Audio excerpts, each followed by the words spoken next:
Bonsoir à tous, bienvenue. Félicitations à vous d'être présents ce soir, en ce lundi, premier jour de la 3e semaine de développement chez Natura Forever. Et nous avons l'honneur, le plaisir ce soir d'accueillir une fois de plus, une à deux fois par mois, un spécialiste, un expert qui va permettre de comprendre encore plus la puissance du concept sur lequel vous travaillez aujourd'hui, que vous consommez aujourd'hui au quotidien, que vous développez autour de vous au quotidien. Et il va vous permettre de comprendre pourquoi vous avez autant de résultats, pourquoi vous avez cette synergie est si puissante, puis tout ce qui arrive avec le limitless ou quoi que ce soit. Ce soir, je vais vous laisser entre les mains d'experts, les mains en or, euh, avec une personne qui a des connaissances et qui va vous les partager. Le seul problème pour lui, c'est que je suis obligé de le limiter en temps, sinon vous parlerez toute la nuit. Donc, on va faire une session de 40 minutes, voire 50 minutes, mais on ne pourra pas faire plus. En tout cas, je vous souhaite une très bonne formation. Prenez des notes, soyez vraiment à l'écoute. 40 minutes, c'est pas très long, mais voilà, vraiment, soyez à l'écoute. S'il vous propose, s'il lui permet un échange, profitez-en. Voilà, je vous souhaite une bonne soirée, profitez bien et je vous souhaite le meilleur. À bientôt. Et je vous présente bien sûr Pierre Buis. Pierre, à toi l'honneur. Bon, bonsoir à tout le monde. Merci pour cette présentation et je vais essayer de faire très très court parce que 40 minutes, effectivement, ça va très vite. Il y a un petit rappel quand même en préambule indispensable à mon sens. C'est par rapport aux 5 piliers de la santé cellulaire sur lesquels nous travaillons tous. Il faut vraiment imprimer sur notre disque dur, avoir en permanence ça à l'esprit, c'est que l'ensemble des molécules qui composent les produits Natura agissent sur les 5 piliers de manière concomitante. Individuellement, c'est déjà exceptionnel, mais quand c'est en synergie, c'est là l'efficacité des produits Natura. C'est là où on a les résultats. Effectivement, il faut adapter à chacun la quantité, la fréquence, etc. Mais ça, les uplines sont là pour ça, moi aussi, donc il n'y a pas de souci. Mais vraiment, l'ensemble des molécules agissent sur l'ensemble des 5 piliers. Voilà, ça c'est fondamental. Alors, pour faire très très court, je vous suggère de passer à vos éventuelles questions pour éclaircir certaines zones d'ombre au sujet de molécules, de la façon de prendre pour telle ou telle pathologie, peu importe. Allez-y sans modération. Bonsoir Pierre. Bonsoir à tous d'ailleurs. Comment ça va Anthony? Ça va et toi Pierre? Bon, on va pas faire la discussion là, on se rappellera s'il faut. On va aller droit au but. Il y a une question qui me turlupine depuis un petit moment. Est-ce que tu crois que avec le limitless, il y aura un effet détox pour les personnes qui ne sont malheureusement pas habituées à prendre de la phycocyanine? Anthony, non seulement il y a un effet détox avec le Limitless, mais tu en as un avec le Natura Blue original, le sport, l'exotique et le gold aussi. Ouais, ouais. Et ça, c'est un passage obligé. Hein. Alors après, charge aux distributeurs d'expliquer que ils ont deux alternatives, pas trois, pas quatre, il y en a deux. Soit ils t'écoutent et là tu leur conseilles de commencer avec des doses pas infinitésimales, mais des doses, de petites doses, pour limiter les désagréments de la détox, parce qu'il y en a, hein. Il y en a même beaucoup. Il peut y en avoir beaucoup, pardon. Donc, ils commencent avec des petites doses et ils augmentent le plus vite possible à partir du ressenti. Pour arriver à des doses normales, entre guillemets, hein, bien que c'est adapté à chacun en fonction de ce qu'on fait, des symptômes qu'on présente, de ce qu'on veut régler, voilà, ou si simplement on veut rester en bonne santé, voilà. Et la deuxième option qu'ils ont, c'est te dire, bon, écoute, moi, les petits boutons sur la peau, le mal de tronche, le mal de ventre, tout ça, ton produit, ça me convient pas du tout. Ben, tu lui dis, ben, écoute, c'est pas grave. Si tu veux pas écouter ce que je te dis, c'est pas grave. Tu reviens en deuxième semaine, tu gardes tes toxines et tes métaux lourds, mais dans 10, 15 ans, faudra assumer. Parce que les maladies neurodégénératives, les différents troubles, et là, la liste est plus que longue au niveau de notre microbiote, ça tombe pas du ciel. Hein. Donc voilà, le foie, c'est l'organe en premier qui morfle avec tous les polluants et tout ce qu'il y a, c'est l'émonctoire principal. Moi, c'est un organe que j'aime bien. D'abord, c'est le plus gros, il est plus gros que le cerveau. Il a plus de 600 fonctions connues. Et il faut en prendre grand soin. Après, les gens, s'ils trouvent que c'est désagréable et s'ils veulent pas t'écouter à diminuer les doses, augmenter plus tard, c'est pas grave.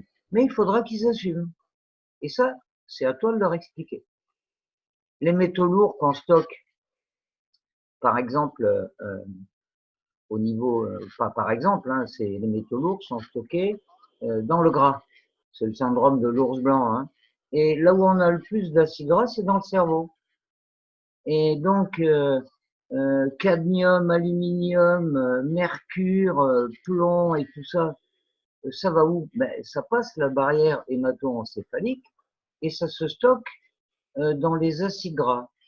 Et après, tu te retrouves avec des maladies où, bon, on ne sait pas d'où ça vient. La dyslexie des enfants, la génétique, ça vient de quelque part. Tu supprimes l'aluminium, il n'y a plus de troubles dyslexiques, comme par hasard.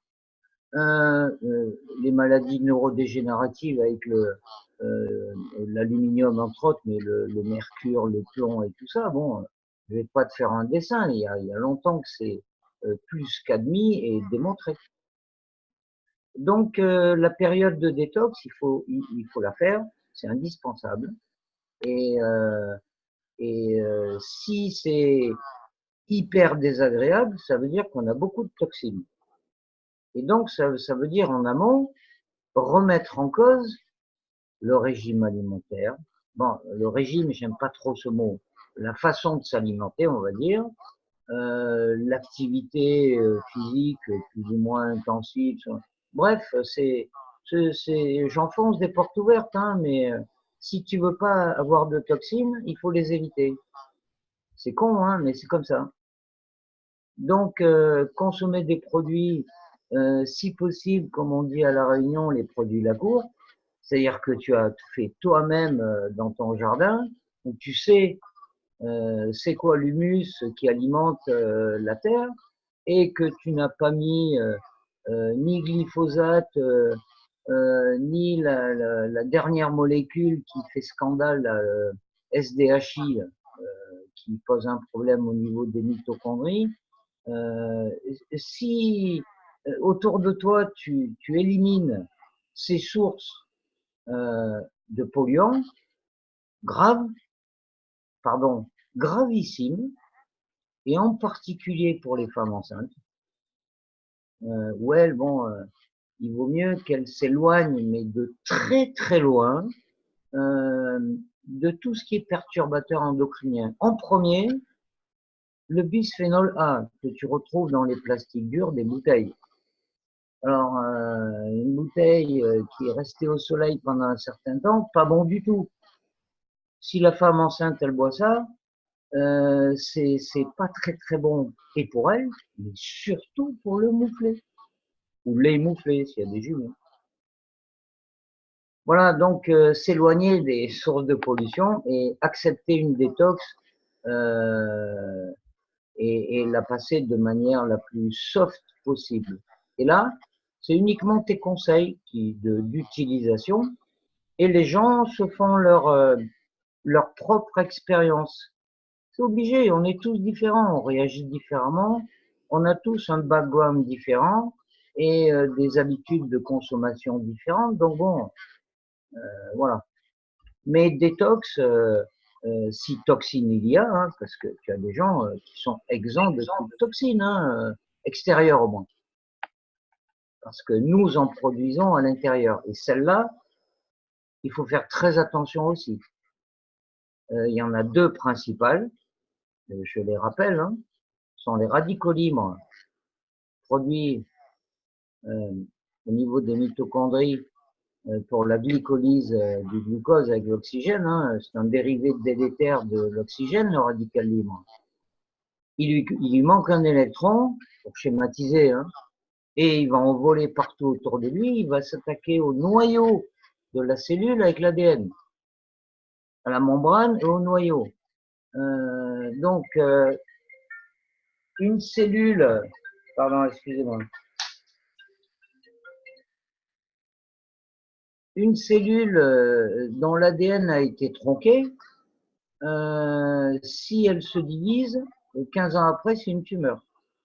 Une deuxième toxine, là aussi délétère, parce qu'elle aussi, elle s'attaque à l'ADN, c'est les glyoxales, donc le dérivé délétère du glucose. Donc nous produisons des toxines aussi. Donc il faut faire attention. Voilà. Ça marche, je te remercie. Bonjour. Je ne sais pas si vous Bonjour, m'entendez. bonjour Camille. Ouais, c'est ça. Bonjour Pierre, merci d'être là.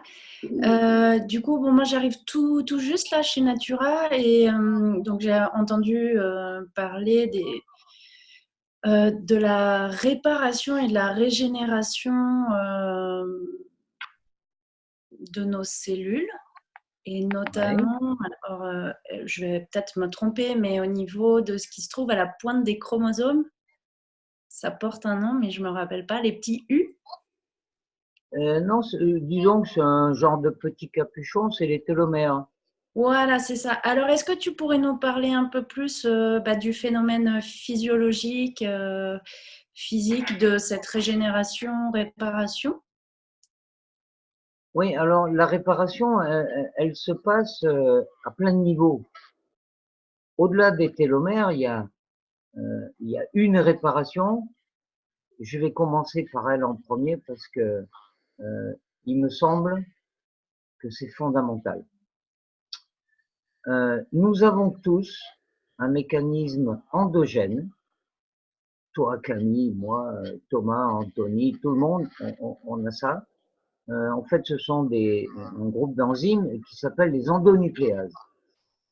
Et leur boulot, ces enzymes, c'est parce qu'au fur et à mesure des photocopies, il y a un moment où il y a un bug et la cellule va mal l'ADN, il va y avoir un souci. On a un mécanisme endogène, donc ces fameuses endonucléases, leur boulot, c'est de réparer l'ADN quand il y a un souci. Si les fameuses 4 lettres de notre ADN sont mal alignées, hop, les endonucléases, clé de 15, clé de 17, elles réparent les affaires. Si ce mécanisme-là ne fonctionne pas ou mal, la cellule avec l'ADN qui est foireux, si jamais elle se divise et elle perdure, et ben 15 ans après, c'est une tumeur. Donc c'est un mécanisme de réparation qui est fondamental parce qu'il s'attache au problème tout de suite, dès sa formation. Et là, la phycocyanine, entre autres, stimule ces fameuses enzymes réparatrices. Voilà, ça c'est un mécanisme que je trouve essentiel de réparation. Ensuite, des réparations, on en a besoin en permanence, hein. Mais pour revenir sur dont tu parlais, les fameux télomères, alors ce sont des petits capuchons qui se trouvent aux extrémités des chromosomes. Tu vois ce que c'est ce chromosome? Pour schématiser, tu as X ou Y, tu as les deux, et c'est comme une pelote où l'ADN est présent, enroulé autour d'une protéine, c'est l'histone, tout ça, et c'est ton ADN qui est là-dedans. Et le rôle des télomères, hein, pour schématiser, on va pas faire un cours de bio non plus, hein, plus il raccourcit, au fur et à mesure des divisions, il va raccourcir. Et il y a une enzyme qui s'appelle la télomérase, et son boulot à celle-là, c'est de rallonger ce petit capuchon. Ça veut dire que tes cellules vont pouvoir se renouveler et se reproduire, ouais, avec un plus grand nombre. En gros, je suis en train de te dire que tu as plus de chances d'être centenaire que les autres, si tes télomères sont rallongés au fur et à mesure. Voilà, pour faire simple. Et là, la curcumine fait ce boulot-là. Voilà. Un autre mécanisme de réparation qui est fondamental, c'est là, c'est la phycocyanine en particulier. Elle va stimuler la production des cellules souches de la moelle osseuse. Donc, il y a les cellules, excuse-moi le terme, hématopoïétiques, donc les cellules du sang, globules blancs, de défense immunitaire, globules rouges pour l'effet EPO-like, et plaquettes. Donc ça, c'est les cellules du sang, mais elles produisent des cellules souches pluripotentes. Alors, ça veut dire quoi? Ça veut dire, c'est tout con, hein, c'est que la cellule souche, elle n'est pas encore différenciée. Elle se met à la disposition des organes qui ont un souci. Ça peut être le foie ou le cœur, par exemple. Le foie, quand il a un problème, il passe un coup de fil en disant, voilà, moi j'ai un souci, j'ai une fibrose, le mec là il boit un peu trop d'alcool, trop de sucre, j'en peux plus, j'arrive plus à m'en sortir, envoie des cellules souches. Le fait de consommer de la phycocyanine va démultiplier ce nombre de cellules souches pluripotentes, non différenciées.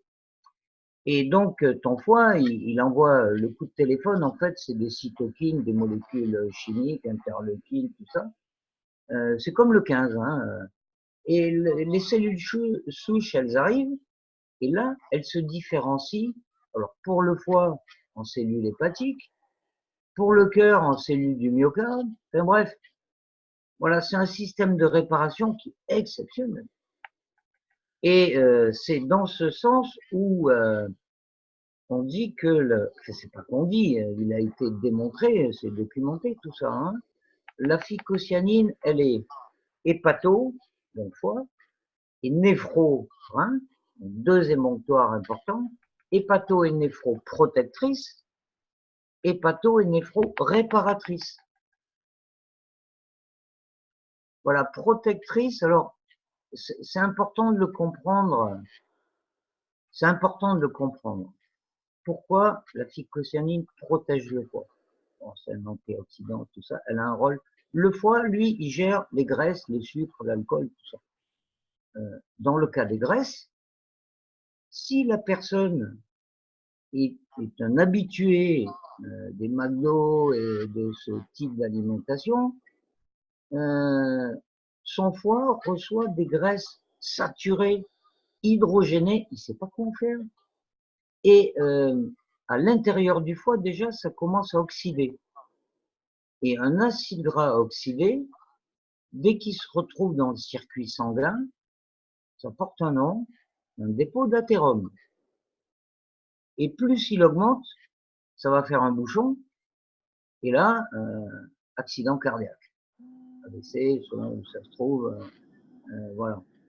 Donc, la phycocyanine protège le foie dans le sens où elle va éviter la peroxydation des acides gras.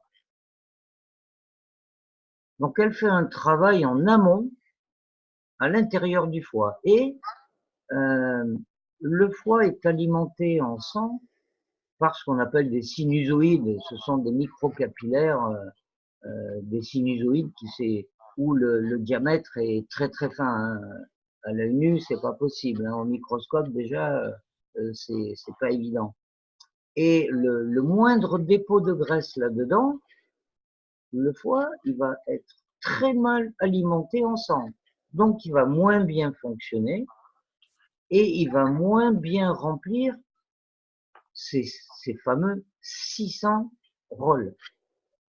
Et en particulier, la gestion du gras, des sucres, c'est le gros problème depuis quelques générations.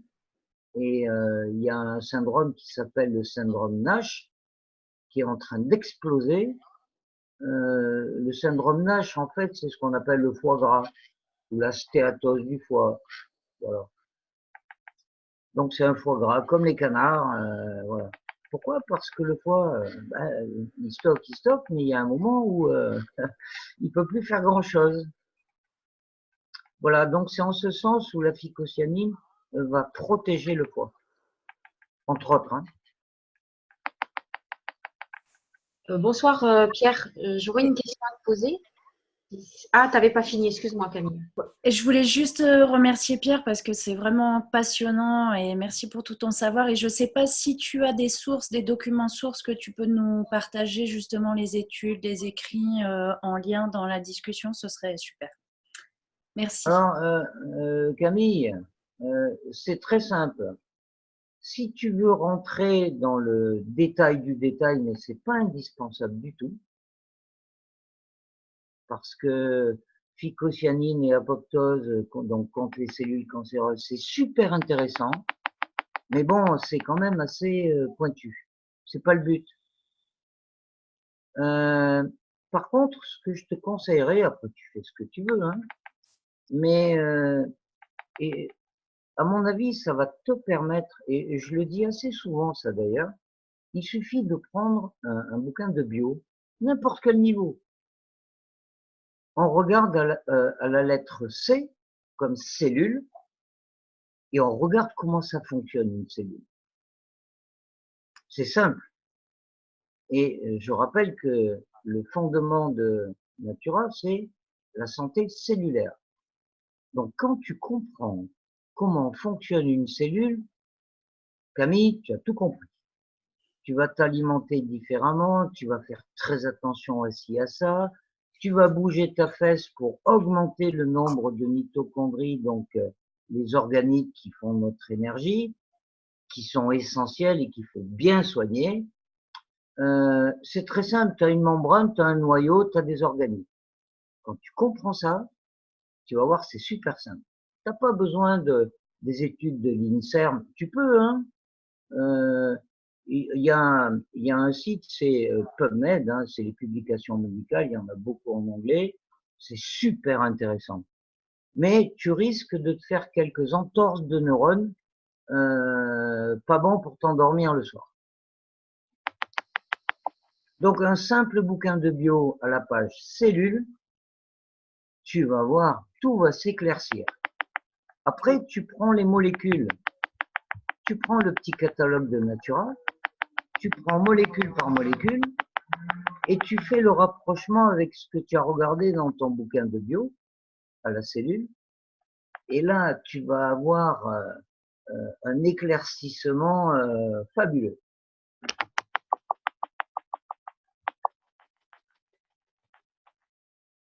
Ok, super. Merci beaucoup. Merci Béatrice. Je t'en prie si tu veux poser ta question. Pas de souci, merci. Bonsoir Pierre. Bonsoir Patricia, c'est ça? Non, Béatrice, pardon. On s'était eu au téléphone avec Cédric parce que j'avais une problématique de greffe rénale et donc d'immunosuppresseur. Et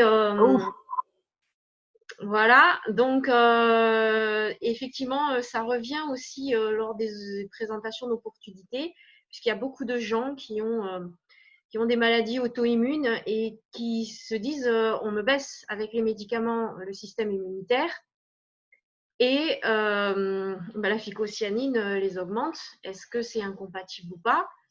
Donc, c'est vrai que moi, tu m'as préconisé de prendre, comme tu l'as dit au tout début du Zoom, de prendre à dose homéopathique, ce que je fais depuis 15 jours.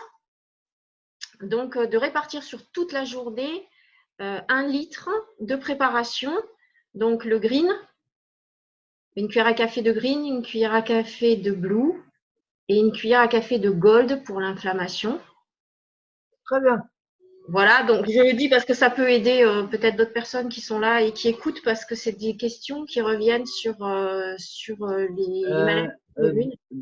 Béatrice, tu as parlé de deux choses qui sont un peu différentes, même si le médoc est le même, les maladies auto-immunes, et un greffon de rein. Oui. C'est pas tout à fait pareil. Le médicament en lui-même est le même. Les immunosuppresseurs, alors comme leur nom l'indique, ça supprime la réponse immunitaire.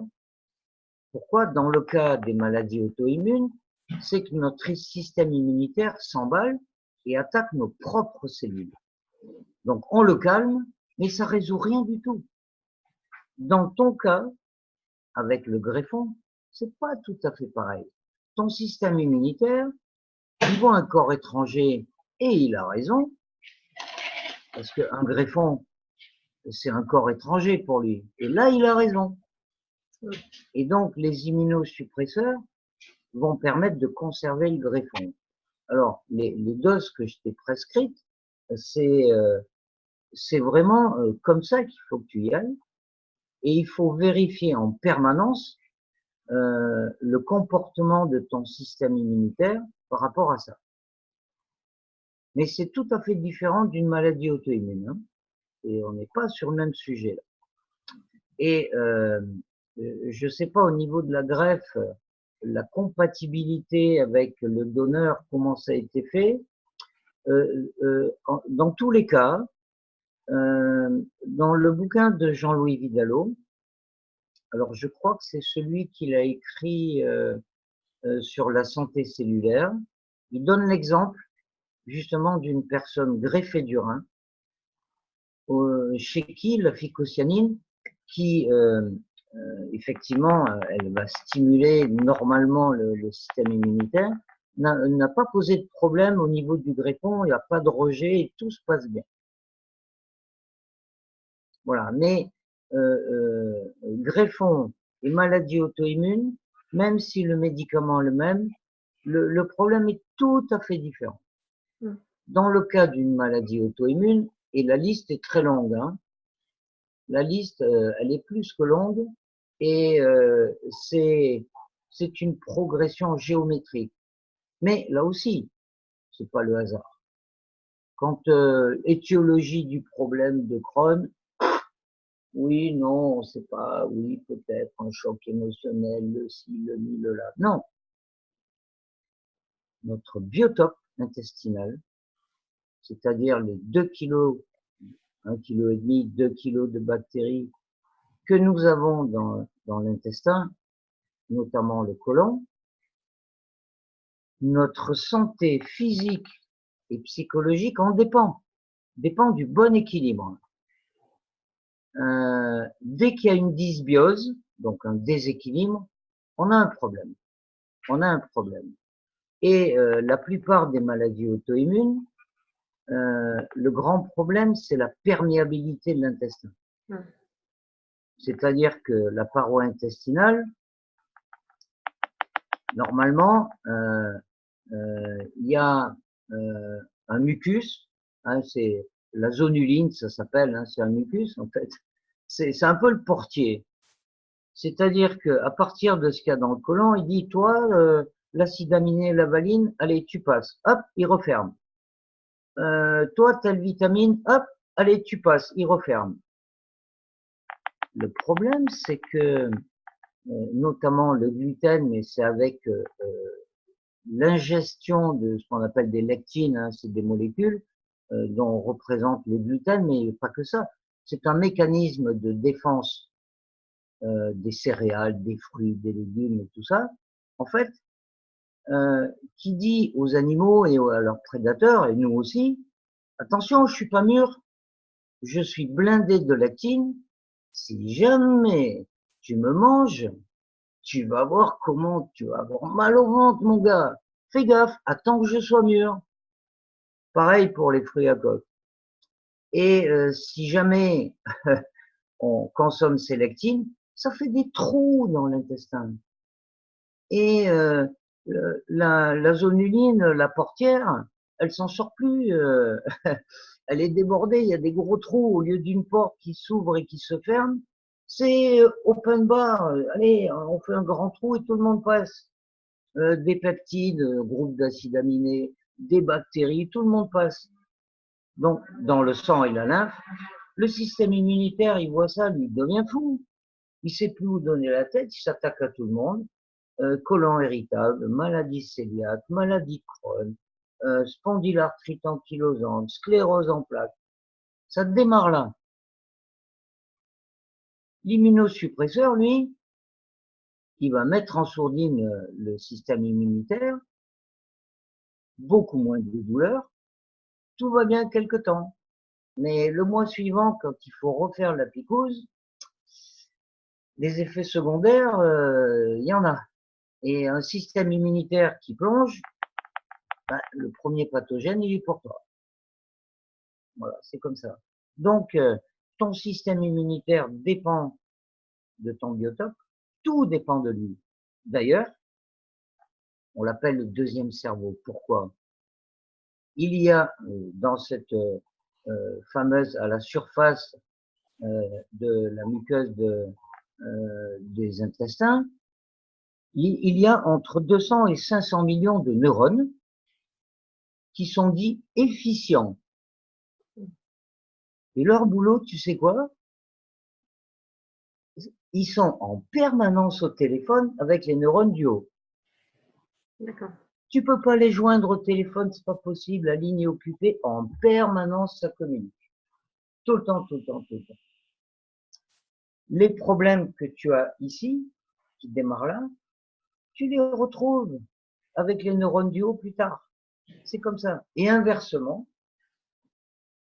prenons un exemple, hein, tu es carencé en dopamine et sérotonine, tu es dépressive, Béatrice. Désolé de te le dire, si tu es carencé en dopamine et sérotonine.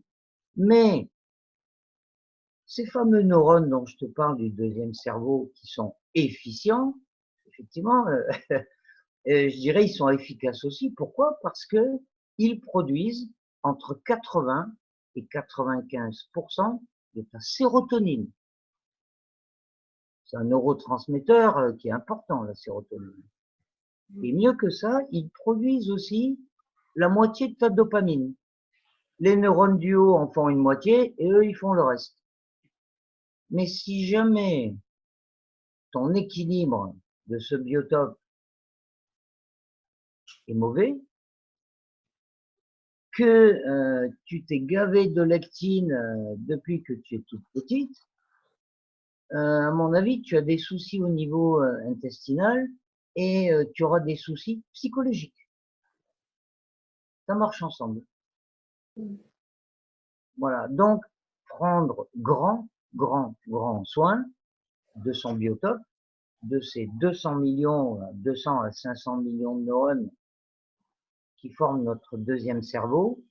Et on le sait depuis très très longtemps. Hein, Héraclite et Hippocrate, hein, ils le disaient que c'est dans l'intestin où ça se passe. Hein. D'accord, merci. Donc voilà, et tu as adopté ces préconisations d'emploi depuis combien de temps? Tu dis 15 jours? Ça fera 15 jours vendredi. Je vais faire justement une prise de sang vendredi pour voir, puisque j'en avais fait une 15 jours avant. Donc, très bien. Effectivement, il y a. fait vraiment très très régulièrement, prise de sang, contrôle et de manière à veiller au grain avec le greffon, comment ça se passe. Oui, oui, oui, oui. Mais c'est parce que bon, je pensais que ça pouvait aider certaines personnes qui, dans leur entourage, peuvent avoir des personnes qui ont des maladies auto-immunes. Oui, Je sais oui, que non, c'est mais tu as différent du parfaitement raison. C'est vrai que moi, je cumule les deux. Donc, plus beaucoup d'infections urinaires aussi dues, je comprends, au biotope qui est dans mon intestin, qui est effectivement, à force de prendre des antibiotiques, malmené. Donc, Ah oui, alors là, oui. Alors, concernant infection urinaire, un tas de symptômes, il y a un virus, et celui-là, je le déteste. C'est un gros enfoiré. Epstein-Barr. Et celui-là, son nom revient dans le cas de diabète type 1, c'est une maladie auto-immune a priori.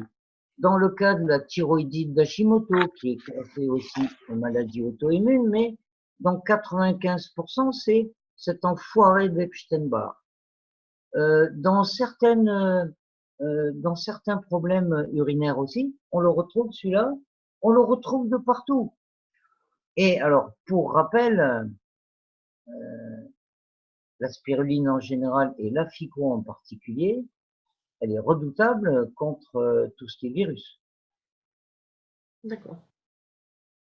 Donc, à consommer. Oui. Et moi, je rajouterais personnellement, hein, sans modération. D'accord. Mais dans ton cas, par contre, toi, tu n'as pas droit à l'excès. Non, non, je sais, j'ai bien compris. Oui. Merci. Merci. Et juste une dernière petite question. Excusez-moi, je sais pas qui c'est qui- juste une dernière petite question, ça va être rapide. Tu parlais du bisphénol A tout à l'heure, qui Oui. était dans la bouteille d'eau. Est-ce que là, le biodynamiseur le retient? C'est une bonne question. Le filtre retient en premier le chlore. Tout ce qui est pesticides, bactéries a priori et polluants de ce type-là, a priori oui. D'accord, merci. Merci beaucoup.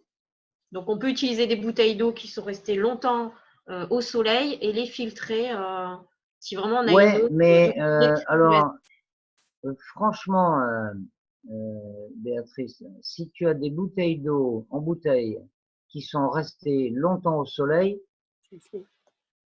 jette-les, jette-les. Dans ta carafe, tu mets de l'eau du robinet, point.